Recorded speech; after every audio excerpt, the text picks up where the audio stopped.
ឧកាសៈខ្ញុំសូមវន្ទានៅព្រះជ្រាមវិទាំង5ព្រះអង្គសូមជាបារមីម្ចាស់ថ្លៃមកគុំនៅនាកំឡុងទីឋាននេះណាព្រះកតុសន្ធោព្រះកោណាយមនោព្រះកាសាគោសមណាគោតមបរមពុទ្ធោ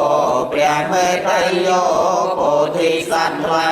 ព្រមទាំងព្រះធោជាជើបបប្រសាពេក្រៃ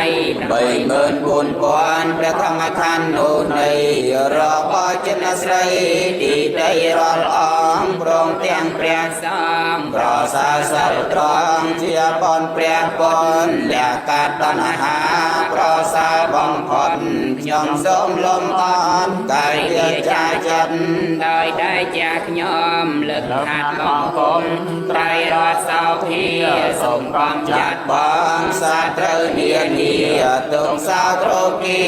អវិញ្ញាទៅអង្គ